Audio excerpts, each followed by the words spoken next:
Tal como les va? Muy buenos días, un poco más tarde de lo habitual, pero recibimos al intendente electo por el departamento de Florida, reelecto en verdad.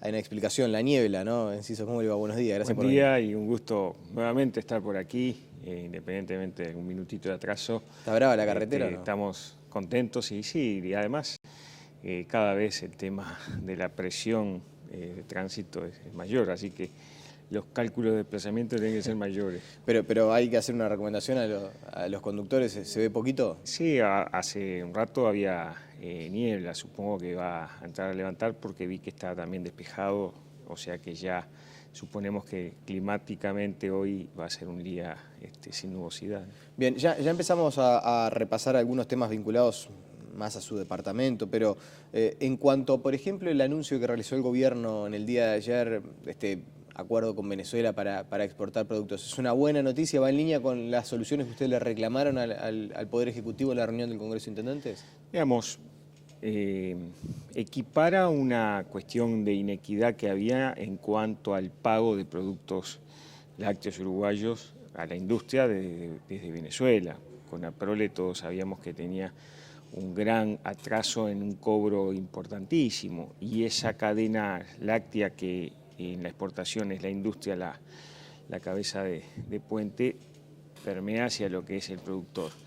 Va a ayudar, pero no deja de ser un paliativo. Hay temas de fondo que lo escucharemos en la Sociedad de Productores de Leche de Florida, que hay una asamblea convocada el viernes, y que en algún aspecto no solo es por lo climático, que es un imponderable que no se puede manejar, pero que va a tener un impacto negativo, y además, obviamente, la situación de la baja de los precios y muchos productores que no tienen hoy la claridad de la remisión de la leche que ordeñan. ¿Por qué? Porque hay industrias en San José, en Colonia, que han cerrado lamentablemente por diferentes casuísticas y en algún aspecto atenta contra un sector que es dinámico para toda la economía nacional y para la agropecuaria, como es la lechería, ¿no? Pero usted no es tan optimista que esta certeza de colocación de productos en el mercado venezolano, por ejemplo, hasta eventualmente pueda hacer revertir la idea de alguna empresa de abandonar el mercado local o eventualmente resultar atractivo para algún inversor extranjero venir y reactivar esos emprendimientos. No es tan optimista en ese sentido. Digamos, ojalá, creo yo que va a ayudar a corto plazo, pero que no son los temas que tienen vínculo con la problemática de fondo de la lechería, ¿no? Y ahí se precisan otro tipo de medidas, una batería de medidas que haga un paliativo para que esta situación se salga, ojalá, mediados del año que viene, ¿no? A mediano plazo, imposible encontrar una solución. La primavera del año que viene, con suerte. ¿Se ha avanzado algo más después de la reunión que tuvieron con el Congreso de Intendentes electos, con el presidente Vázquez y con Álvaro García, entre otras autoridades de gobierno, en cuanto, por ejemplo, al financiamiento de las obras de caminería?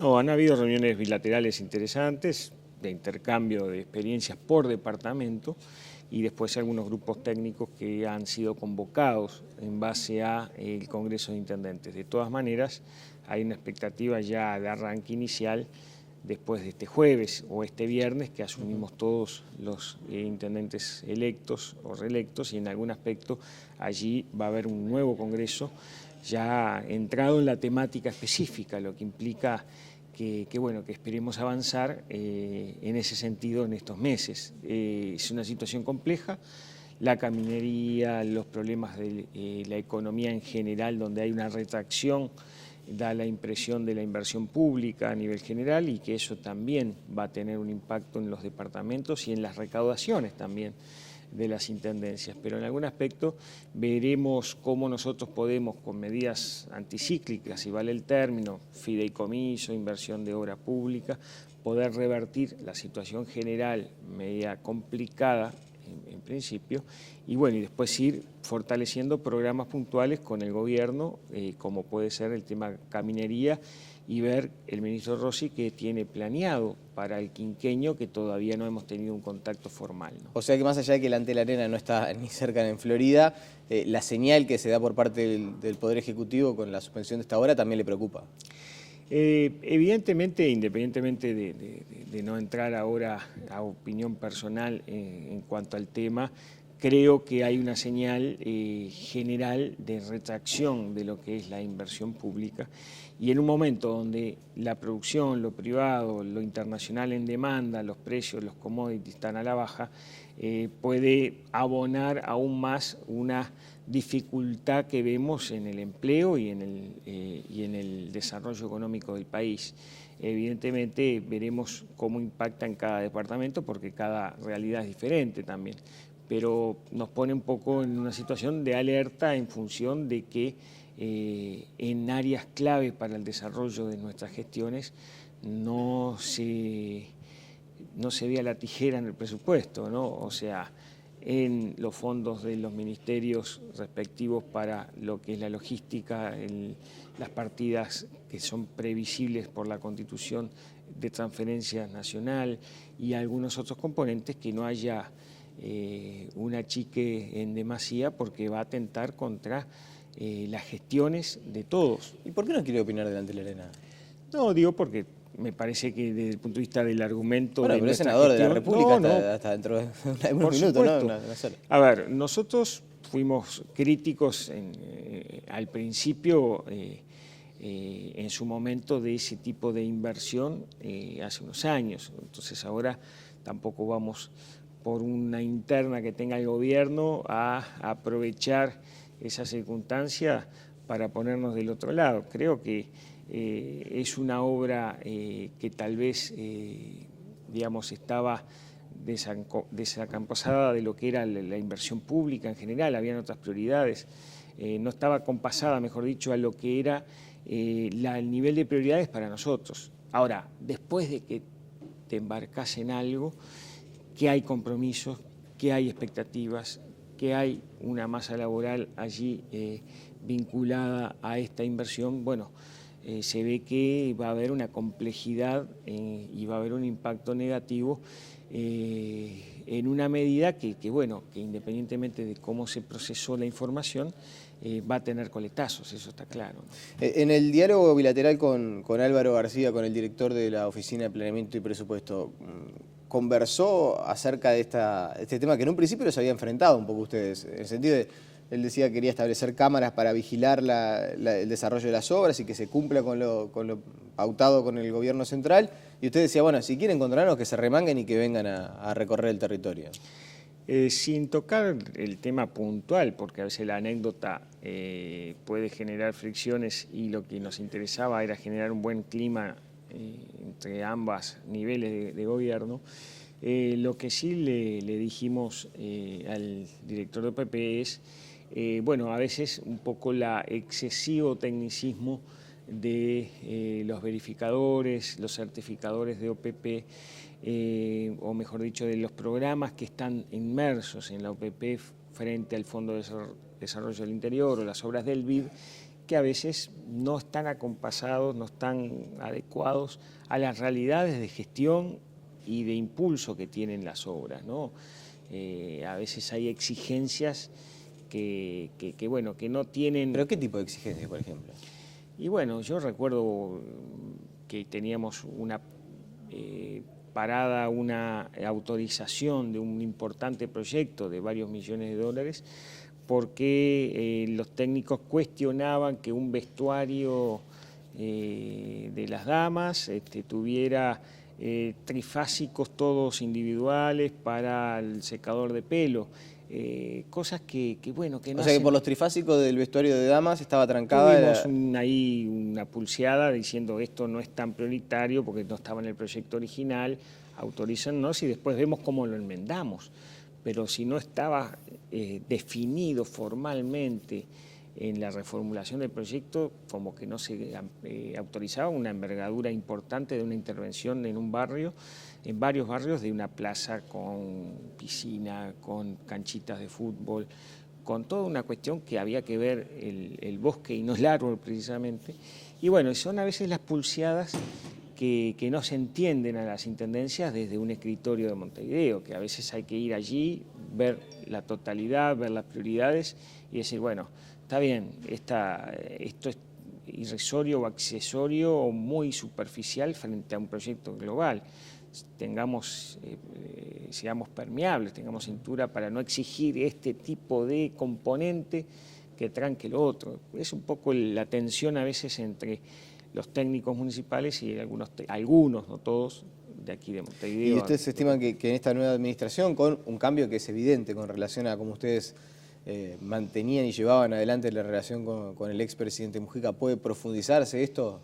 Que haya un exceso de tecnicismo por parte, ni que hablar a nivel medio, como usted está hablando, ¿no? de estos verificadores, pero también a nivel político, ¿esto puede llegar a complicarles en algo el relacionamiento bilateral? Nosotros confiamos en la visita que hizo el presidente al Congreso.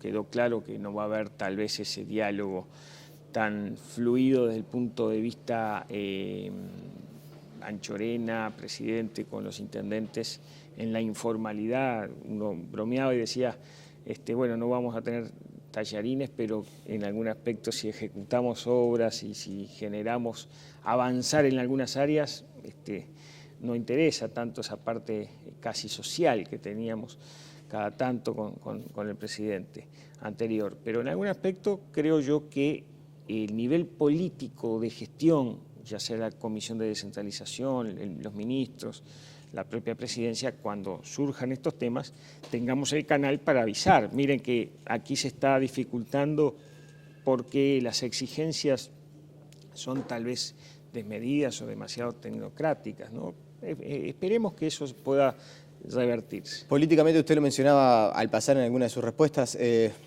¿van a intentar que se incremente el 3,33% famoso ese del PBI para el desarrollo de obras en el interior del país, para las intendencias? A ver, si partimos de la base que hay algún análisis del propio técnicos del gobierno que se precisan 2.100, 2.200 millones de dólares rápidamente de inyección para la logística de las rutas y la caminería, si nosotros a su vez coordinadamente no hay un aumento en ese tipo de transferencias para lo que son las obras de las caminerías departamentales, que son decenas y decenas de kilómetros, de miles de kilómetros. Florida, por ejemplo, tiene 4.000 kilómetros de caminería rural.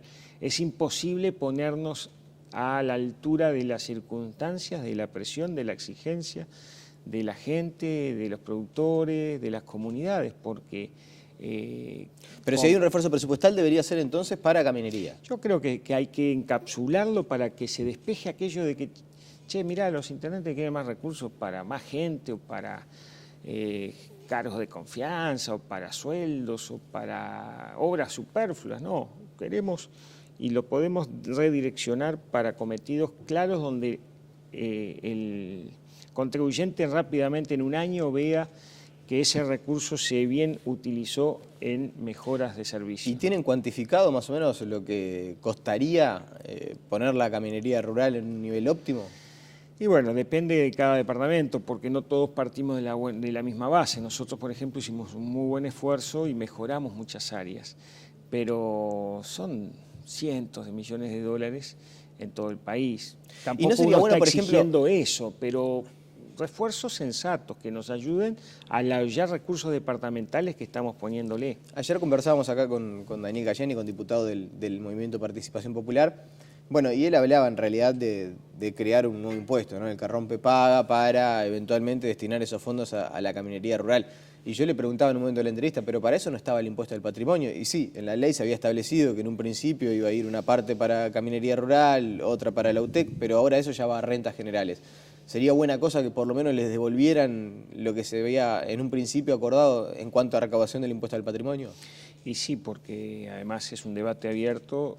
Este año ya vemos que iría, según el ministro Rossi, al Ministerio de Transporte. Y nosotros decimos, bueno, pero si hubo un debate en el gobierno anterior, precisamente de que este recurso, el móvil o lo ideológico de la medida era para reforzar la infraestructura, la logística, las caminerías, las rutas, tiene que volver en parte a ese fin, cual fue creado. Obviamente, claro, vamos a recordarle a la población, capaz que no lo tiene del todo presente, que este impuesto al patrimonio que se reinstaló en algunos sectores en realidad vino a suplir el ISIR. El ISIR, que fue... Que era el acuerdo del que habían llegado ustedes con el expresidente Mujica. Que fue por razones de inconstitucionalidad, etcétera, no viable. Entonces, el impuesto al patrimonio suplía ese objetivo, pero si ahora va a rentas generales a pagar no sé qué, se desvirtúa y ya ahí ni siquiera, por más que los impuestos siempre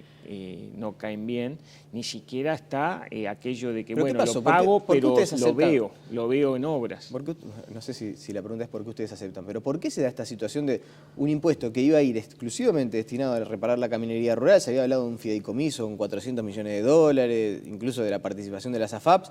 Bueno, todo eso queda de lado por el ISIR, pero ¿por qué pasa que un impuesto que se pone supuestamente para financiar la caminería rural, el primer año se establece que va para la compra de maquinaria y ya el segundo año se licúa y va a rentas generales? Y mi lectura es que eso salió de una negociación interna del gobierno anterior, y como había mayoría en las cámaras, nuestra incidencia además a través de nuestros partidos era relativa, más que dar una sentada opinión en el Parlamento o en el propio Congreso. La decisión la tomó el gobierno anterior, el presidente, tal vez con el equipo económico de Astor, y en fin, no tuvimos allí incidencias. ¿Tampoco le pudieron advertir al presidente? No, creo que alguien de la mesa del Congreso le manifestó las aspiraciones de que nos interesaba que ese recurso fuera exclusivamente para la caminería, pero bueno, así son las realidades. Como intendente de Florida, ¿le preocupa la ley de zonas francas que está a estudio del Ejecutivo? Ya hay un diputado que ciertamente no es de su partido, pero que es de su departamento, que dice que así como está no la vota, entre otras cosas, porque entiende que la zona franca Florida podría llegar a afectarse. Bueno, espero, porque yo como intendente hace 3 años vine en el gobierno anterior y no tuvo esa postura, espero que ahora se mantenga, porque aquí el oficialismo ha sido muy cerrado, muy en bloque las posturas con respecto a estos temas, de que, por ejemplo, las zonas francas del interior, a través de este articulado nuevo, no puedan operar con una oficina en Montevideo, lo que implica que es ilógico para alguien que viene del exterior tener que irse hasta Florida, hacer la operativa del banco o del despachante de aduana o de alguna negociación que está en la capital. Eso atenta contra el espíritu del 86, ley que fomentó Wilson Ferreira Lunati, que era descentralizadora.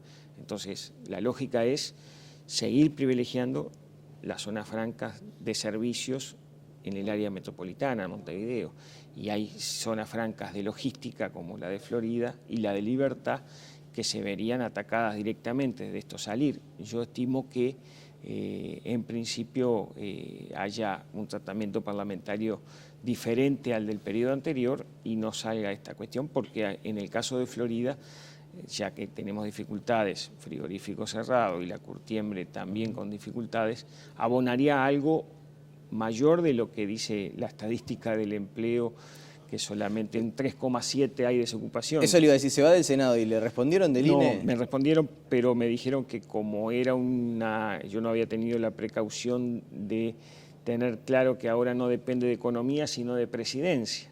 Entonces no me respondieron cuáles son los índices de medición de empleo, porque no tengo potestades de pedir informes un legislador a la presidencia de la República. El INE queda fuera del control parlamentario.